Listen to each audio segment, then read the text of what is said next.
എല്ലാ കൂട്ടുകാർക്കും coffee time book റിവ്യൂസിലേക്ക് സ്വാഗതം.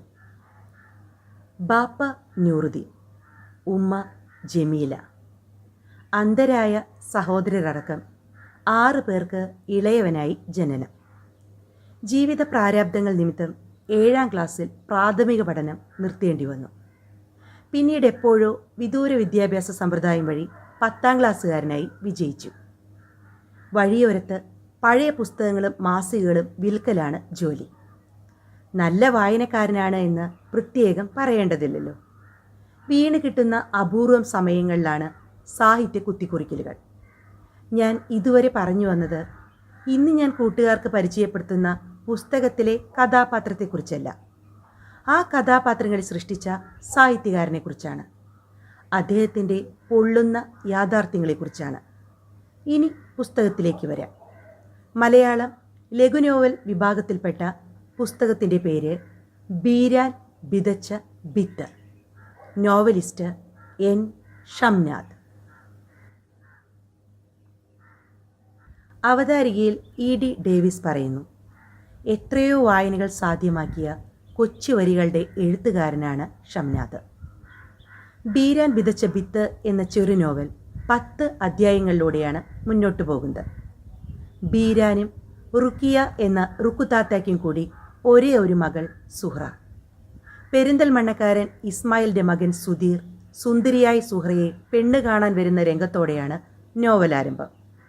വാപ്പ പറയണ ആരും മതി എനിക്ക് എന്ന തീരുമാനത്തിലാണ് സുഹ്റ. പിന്നീടെല്ലാം പെട്ടെന്നായിരുന്നു. സുധീറുമായി സുഹ്റയുടെ നിക്കാഹ് കഴിയുന്നതും ഉണ്ണി പിറക്കുന്നതും കറുകറുത്ത തനിക്ക് വെളുത്ത കുട്ടി പിറക്കില്ലെന്ന കാരണം പറഞ്ഞ് സുഹ്റയെ മൊഴി ചൊല്ലുന്നതും വായനക്കാർക്ക് ഒട്ടും കാലതാമസം കൂടാതെ വായിച്ചറിയാം. സുഹ്റയുടെയും കുഞ്ഞുമകൾ ഷാനിമോളുടെയും ജീവിതത്തിലേക്ക് പൂ പോലുള്ള പുഞ്ചിരിയുമായി പിന്നെ കടന്നു വരുന്നത് ടാക്സി ഡ്രൈവർ റെജിമലാണ്. സുഹ്റയ്ക്ക് വേണ്ടി ബാപ്പ ബീരാൻ്റെ 2ാമത്തെ തെരഞ്ഞെടുപ്പ്. റെജിമലിൻ്റെ കൂടെയുള്ള സ്വപ്നതുല്യമായ വിവാഹ ജീവിതം സുഹ്റയുടെയും വായനക്കാരുടെയും ഉള്ളം കുളിർപ്പിക്കുന്നുണ്ട് കുറച്ചു കാലത്തേക്കെങ്കിലും. പെൺവാണിഭത്തിൻ്റെ കാണാകയങ്ങളിലേക്ക് സുഹ്റയുടെ ജീവിതം കടന്നു പോകുന്നത് പിന്നീടാണ്. ആദ്യ ഭർത്താവ് സുധീറിൻ്റെ സംശയലോകവും 2ാം ഭർത്താവ് റെജിമലിൻ്റെ ടാക്സി ലോകവും പിന്നിട്ട് ഇനി തനിക്ക് ഒരു ലോകവും വേണ്ടെന്ന് സുഹ്റ ഒരു വേള തീരുമാനിക്കുന്നുണ്ട്. മധുരത്തിൽ പൊതിഞ്ഞ ഒരു സുഖിയനല്ല തൻ്റെ ജീവിതം. ജീവിതം ദുഃഖിയനാണ്. സുഖിയൻ പോലത്തെ മറ്റൊരു പലഹാരം. അല്ലാഹു തൽക്കാലം തനിക്ക് നീട്ടിവെച്ച് തന്നിരിക്കുന്നത് ദുഃഖിയനാണ്. അതിൻ്റെ ഉള്ളിൽ അടക്കി വച്ചിരിക്കുന്നത് കയ്ക്കുന്ന പഞ്ചസാരയാണ് എന്ന് പറഞ്ഞ് സുഹ്റ നെടുവീർപ്പെടുന്നുണ്ട്.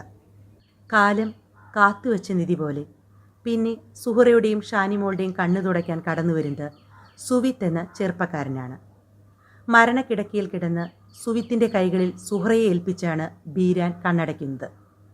ഹിന്ദു ചെറുക്കനും ഇസ്ലാമി പെണ്ണും സമകാലിക അവസ്ഥയിലെന്ന പോലെ നോവലിലും പലരുടെയും നെറ്റിച്ചുളിക്കുന്നുണ്ട്. ഷംനാദിലെ എഴുത്തുകാരൻ തുടരുന്നു, ഈ വിവാഹം കൊണ്ട് ആകാശത്തിന് ഒരു പോറൽ പോലും ഏറ്റിട്ടില്ല. അത് അതേപടി പന്തലിട്ട് നിൽക്കുന്നു. ഭൂമിക്കും ഉണ്ടായിട്ടില്ല പ്രത്യേകിച്ച് കുഴപ്പം. അതും പഴയപടി ഉരുളുന്നു. സമാധാനവും സമത്വവുമാണ് ഇസ്ലാമും ഹിന്ദുവും. അവർ എന്തിനു തല്ലുകൂടണം, ആർക്കു വേണ്ടി ചോരപ്പുഴയൊഴുക്കണം എന്ന്. വർഷങ്ങൾ കടന്നുപോകുന്നു. ഷാനിമോൾക്ക് കൂട്ടായി സഹോദരങ്ങൾ പിറന്നു, ശ്രീകുമാറും ശ്രീകുട്ടിയും. ഭൂമിയിലെ സ്വർഗം പോലെ ശ്രീയുള്ളൊരു വീട്. ഷാനിമോൾക്ക് വിവാഹപ്രായമായതോടെയാണ് പിന്നീട് പ്രശ്നങ്ങൾ തലപൊക്കുന്നത്. 2 ജാതിക്കാരായ മാതാപിതാക്കളുടെ മകളെ ആർക്കും വേണ്ട. ഉറച്ച തീരുമാനത്തോടെ ഷാനിമോൾ പറയുന്നു, എനിക്ക് മതമില്ലാത്ത ഭർത്താവിനെ മതി. അവസാനം അങ്ങനെ ഒരാൾ എത്തിച്ചേരുന്നു. കഥ തുടരുകയാണ്. മണിയറയിൽ ഷാനിമോളുടെ മുഖം താമര പോൽ വിടരുമ്പോൾ വായനക്കാരും സന്തോഷം കൊണ്ട് നിറയും. യഥാർത്ഥ മനുഷ്യമതം ഏതാണെന്ന് വരച്ചിടുന്നു ബീരാൻ വിതച്ച വിത്ത്. ഒഴുക്കോടെ ലളിതമായ ഭാഷയിൽ കൊച്ചു വരികളിലൂടെ വലിയ സന്ദേശം വിതയ്ക്കാൻ ഷംനാദിന് കഴിഞ്ഞിട്ടുണ്ട്. പുസ്തകമൊഴിയിൽ പറഞ്ഞിരിക്കുന്നത് പോലെ അതിഭാവുകത്വത്തിൻ്റെ പ്രസരിപ്പോ വാക്കുകളുടെ ഗിമ്മിക്കുകളോ ഇല്ലെങ്കിലും താൻ കേട്ട വാർത്തകൾ, താൻ കണ്ട കാഴ്ചകൾ, നടന്നു വന്ന വഴികൾ എല്ലാം സൗമ്യമായി ഷംനാദ് വാക്കുകളിലൂടെ വരച്ചിടുന്നു. ജീവിതത്തിൻ്റെ നേരെഴുത്തുകാരനായി മാറുന്നു. വഴിയരികിൽ പുസ്തകം വിറ്റ് ഉപജീവനം നടത്തുന്ന വലിയ മനസ്സിൻ്റെ ഉടമയായ ഷംനാദിൻ്റെ ഈ ചെറിയ പുസ്തകം തിരഞ്ഞെടുക്കാൻ വായനക്കാർ മടിക്കേണ്ടതില്ല. അവസാനം എത്തിച്ചേരുന്ന രാജകുമാരൻ ആരാണെന്നറിയണ്ടേ? അധ്യായങ്ങളിലെ മനോഹരമായ ചിത്രങ്ങൾ വരച്ചിരിക്കുന്നത് ഷാക്കീർ എറവക്കാടാണ്. 2018 ഡിസംബർ 30 പുസ്തക പ്രകാശനം സാഹിത്യ അക്കാദമി അധ്യക്ഷൻ വൈശാഖൻ സാർ സാമൂഹ്യ പ്രവർത്തക ഷീബ അമീറിന് നൽകി നിർവഹിച്ചു. പ്രസാധകർ 3000 BC സ്ക്രിപ്റ്റ് മ്യൂസിയം, തൃശൂർ. 56 പേജുകൾ. വില 70 രൂപ. ഇതോടൊപ്പം മറ്റൊരു കാര്യം കൂടി കൂട്ടുകാരെ അറിയിക്കുന്നു.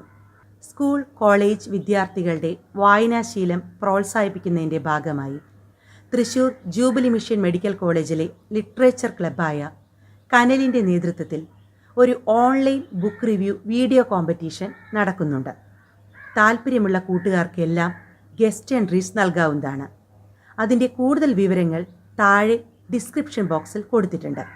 എല്ലാ കൂട്ടുകാർക്കും സ്വാഗതം. അപ്പോൾ ബീരാൻ വിതച്ച വിത്തിൻ്റെ റിവ്യൂ എല്ലാ കൂട്ടുകാർക്കും ഇഷ്ടമായി എന്ന് തന്നെ കരുതുന്നു. ഇഷ്ടമായെങ്കിൽ ലൈക്ക് ചെയ്യാനും ഷെയർ ചെയ്യാനും സബ്സ്ക്രൈബ് ചെയ്യാനും ബെൽ ബട്ടൺ അമർത്താനും കമൻറ്റ് ചെയ്യാനും മറക്കില്ലല്ലോ. അടുത്ത തവണ പുതിയൊരു പുസ്തകവുമായി ഞാൻ എത്തും വരെ എല്ലാ കൂട്ടുകാർക്കും നന്ദി, നമസ്കാരം.